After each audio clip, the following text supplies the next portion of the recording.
Hello दोस्तों, कैसे उम्मीद करते हैं मस्त होंगे, स्वस्थ होंगे, जबरदस्त होंगे। आपके अपने यूट्यूब चैनल एग्जाम तक में आपका स्वागत है। तो आज की जो क्लास है स्पेशली इंग्लिश के लिए है, इंग्लिश ग्रामर के लिए है। तो ये फॉर ऑल बोर्ड, जितने भी बोर्ड हैं, चाहे आपका CBSE हो, यूपी बोर्ड हो, कोई भी, ठीक है, जिनको भी ग्रामर सीखना है वो यहाँ से सीख सकते हैं, ठीक है। तो इंग्लिश जो है, इंग्लिश आपका जो अंग्रेजी सब्जेक्ट है, इसको सीखने के लिए 3 चीज़ें बहुत ही ज़रूरी हैं। आपका सिस्टम के 3 पिलर्स, 3 चीज़ों पे अंग्रेजी डिपेंड करती है। तो आपको अंग्रेजी सीखना है तो 3 चीज़ें मस्ट हैं, आपको आनी चाहिए। क्या क्या है वो? एक आपको वोकैब, ठीक है, वोकैब। दूसरा आपका क्या है? ग्रामर। और तीसरा आपका है जो अंडरस्टैंडिंग है, कॉम्प्रिहेंशन है, ठीक है, रीडिंग स्किल, रीडिंग अंडरस्टैंडिंग, ठीक है। रीडिंग अंडरस्टैंडिंग आपकी क्या है? बहुत ही अच्छी होनी चाहिए। और ये 3 चीज़ें आप बेहतर करेंगे तो आपकी अंग्रेजी अच्छी निश्चित तौर पे होगी, ठीक है, इसमें कोई शक वाली बात नहीं है, ठीक है। तो 3 पिलर अंग्रेजी को सीखने के लिए अप्लाई होती हैं, ठीक है, किसी से भी पढ़ेंगे बताएगा। तो अंग्रेजी में वोकैब, वोकैब मतलब जो शब्दकोश हैं आपके, ठीक है, इंग्लिश वोकैबुलरी, इंग्लिश वर्ड हैं आपके, शब्दकोश जो हैं ये आपके बहुत अच्छे होने चाहिए। ग्रामर्स में आप रूल्स पढ़ते हैं, रूल्स वगैरह। और रीडिंग अंडरस्टैंडिंग का मतलब है कि आप जब चीज़ों को पढ़ते हैं, ठीक है, तो कितना समझ में आता है। तो जब आपको वोकैब सबसे ज़्यादा जो इम्पोर्टेंट है इसमें सेगमेंट, वो आपका क्या है? वोकैब पोर्शन है, ठीक है। वोकैब पोर्शन अगर आपका अच्छा है तो आप बहुत बेहतर से अंग्रेजी सीख सकते हैं। तो आज हम दूसरे सेगमेंट पे बात करेंगे, ग्रामर, इंग्लिश ग्रामर, ठीक है। तो आइए देखते हैं इंग्लिश ग्रामर क्या है।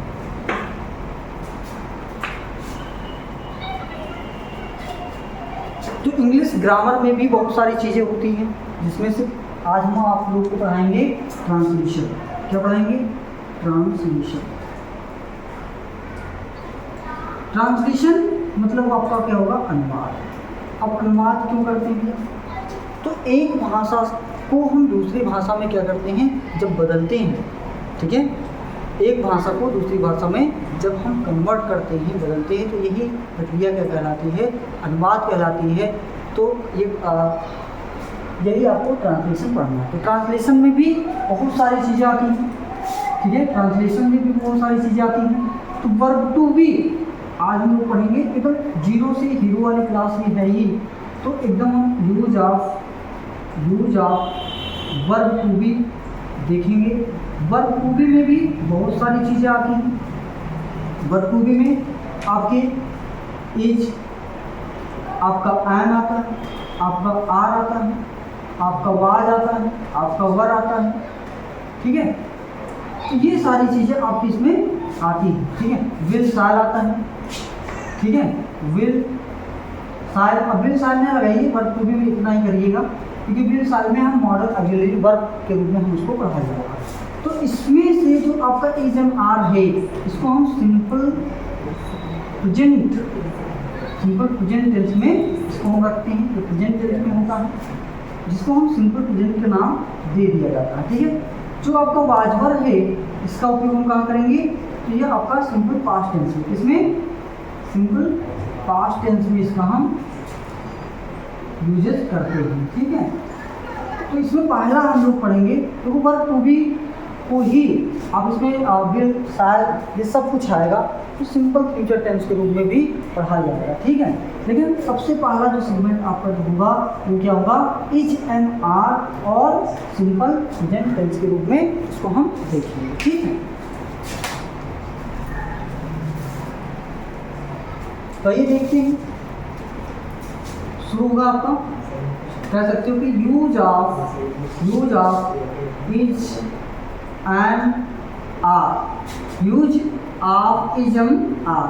तो इज का प्रयोग हम कहाँ पे करते हैं? एंड हम कब लगाते हैं? आर हम कब लगाते हैं? तो देखिएगा यहाँ पे बता रहा हूँ कि एक वचन मतलब जो कर्ता होगा, सिंगुलर जो सब्जेक्ट होगा उसके साथ में हम इज लगाएंगे। अगर कर्ता आपका क्या है, आई अर्थात मैं है, ठीक है, तो हम एम लगाते हैं। और अगर आपका बहुवचन, ठीक है, बहुवचन करता है, ठीक है, प्लूरल सब्जेक्ट है, तो हम क्या लगाएंगे, आर का प्रयोग करते हैं, ठीक है। इसका मतलब आपका सिंगुलर सब्जेक्ट होगा, ठीक है। ये इसी को हम क्या कह देते हैं, इज एंड आर जो है, इसी को हम हेल्पिंग वर्ब भी कहते हैं, सहायक क्रियाएं, ठीक है, हेल्पिंग वर्ब भी इसे हम कह देते हैं। इसको किस में पढ़ना है, आपको सिंपल प्रेजेंट टेंस में पढ़ना है, ठीक है, सिंपल प्रेजेंट टेंस। अब कहीं कहीं आपको लिखा मिल जाएगा कि सिंपल प्रेजेंट में प्रेजेंट इंडेफिनिट को भी शामिल कर लिया जाता है, तो आप कर सकते हैं, ठीक है। तो आइए देखेंगे एक एक अफर्मेटिव सेंटेंस को पढ़ा जाएगा इसमें सिंपल में, कि कैसे कैसे इसको हम करेंगे। देखिए सिंपल आपका टेंस में यूज किसका करना है, आपको इज और एम और आर का करना, किसका, इज एम आर, ठीक है। इसमें पढ़ा जाएगा किसका, अफर्मेटिव सेंटेंस, अफर्मेटिव सेंटेंस जिसको कहते हैं स्वीकारात्मक सेंटेंस, मतलब आपका क्या होगा, वाक्य। तो वाक्य बनाने के लिए आपको पढ़ना पड़ेगा सेंटेंस स्ट्रक्चर। जैसे आप किसी घर को जब आप बनाते हो या आप घर अपना बनवाते हो, तो आप देखते हो कि सारा स्ट्रक्चर पहले सेट किया जाता है कि कहाँ से कमरा हमारा रहेगा, कहाँ पे किचन रहेगा, कहाँ पे वॉशरूम रहेगा, कहाँ पे जो है, ठीक है, बेडरूम रहेगा। ये सारा स्ट्रक्चर पहले सेट किया जाता है, तब मकान बनाए जाते हैं। उसी प्रकार से किसी भी सेंटेंस को बनाने से पहले उसके सेंटेंस स्ट्रक्चर को जानना बहुत ज़रूरी होता है, ठीक है। तो यहाँ पर देखेंगे अफर्मेटिव सेंटेंस का सेंटेंस स्ट्रक्चर, वो भी किसका, use of simple present tense, ठीक है। सेंटेंस स्ट्रक्चर, वाक्य संरचना इसको कहते हैं, ठीक है। क्या कहेंगे, वाक्य संरचना, वाक्य संरचना, ठीक है। वाक्य संरचना जो होती है ये, तो पहले आप जानते हो कि किसी भी वाक्य में क्या होता है, पहले सब्जेक्ट होता है। सब्जेक्ट मतलब कर्ता, ठीक है। कर्ता को ऐसे समझ सकते हो कि आपके घर में कोई ना कोई मुखिया हो, है, तो हर एक वाक्य में भैया मुखिया होता है। जैसे अभी देखा होगा भैया, है, गदर मूवी, और गदर मूवी में क्या देखा, सनी देओल, सबको याद आता है कि नहीं। तो गदर मूवी में कर्ता कौन है, मुखिया कौन, सनी देओल है। तो भैया वाक्य में भी एक कर्ता होता है, ठीक है, सब्जेक्ट, यही आपका क्या है, मुखिया है। तो अगर सब्जेक्ट कर्ता हो गया, इसके बाद में हेल्पिंग वर्ब लगाएंगे, इज या तो एम या तो क्या लगाएंगे। अब इज कब लगाते हैं, जब आप जानते हो कि सिंगुलर होगा, कर्ता क्या होगा, एक, है ना। कर्ता अगर आपका क्या है, आई है, मैं स्वयं, ठीक है, एम लगाएंगे। और कर्ता अगर आपका क्या है, बहुवचन है, प्लूरल है, ठीक है, तो आर लगाओगे। इसके बाद में क्या होगा, ऑब्जेक्ट लगेगा, इसमें मेन वर्ब नहीं होता है, सिंपल में ऑब्जेक्ट और प्लस आप लगाओगे क्या, कॉम्प्लीमेंट, क्या लगाओगे, कॉम्प्लीमेंट। ऑब्जेक्ट मतलब आपका कर्म होगा, ठीक है, कर्ता कोई ना कोई कार्य करे, कर्म करेगा।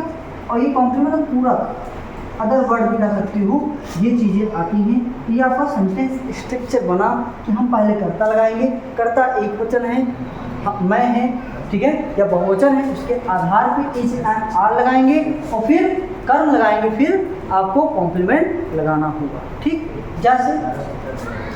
जैसे इधर देख लीजिए, जैसे मैं भारत का नागरिक, मैं भारत का नागरिक, तो कौन है इसमें, हीरो कौन है, मैं, तो मैं की अंग्रेजी क्या होगी सर? आई, और आई के साथ क्या लगता है सर? एम लगता है, तो आई एम। क्या हो आप? भारत का नागरिक। I am citizen, I am citizen of India, I am citizen of India. मैं भारत का नागरिक, ठीक है। तुम बहुत आलसी, तुम बहुत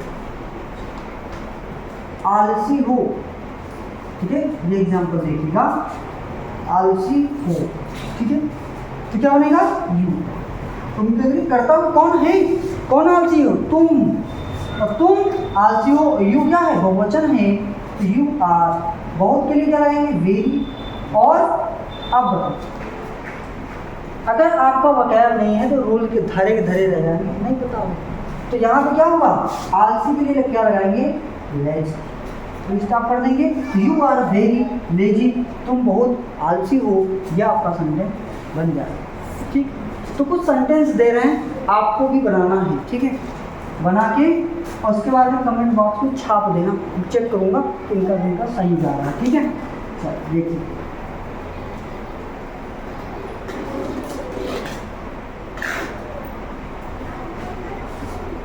भारतीय किसान बहुत ईमानदार है। भारतीय किसान बहुत ईमानदार, आपको बनाना है। दूसरा, सचिन एक महान खिलाड़ी है।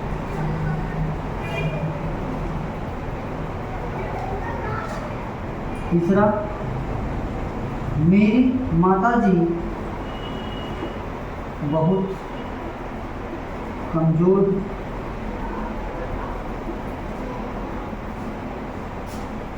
सुधा एक वकील। पांचवा आपका, ये लड़की बहुत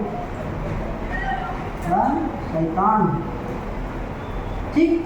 तो ये 5 सेंटेंस मैंने आपको दिया, कमेंट बॉक्स में भैया छाप देना, इसका आंसर मैं चेक करूँगा। अगर कोई भी गलती होती है, ठीक है, तो मैं पुनः इन्हीं सेंटेंसों के साथ नेक्स्ट वीडियो में, तो एक बार में एक सिंपल सेंटेंस, मान लीजिए सिंपल प्रेजेंट टेंस पढ़ाया तो अफर्मेटिव एक वीडियो में, नेगेटिव दूसरे में, इंट्रोगेटिव आपका तीसरे में, ऐसे आराम से पढ़ाया जाएगा, कोई दिक्कत नहीं, ठीक है। कोई चीज़ नहीं समझ में आती है तो आप कमेंट करके आप बताइए कि ये चीज़ें नहीं समझ में आई, नेक्स्ट वीडियो में उसका सॉल्यूशन दे दिया जाएगा, ठीक है। कोई दिक्कत परेशानी दुख दर्द हो भैया तो एकदम छाप दो कमेंट में, आए। हाँ ठीक है, इसी के साथ आज की क्लास संपन्न करते हैं, ठीक। चलो।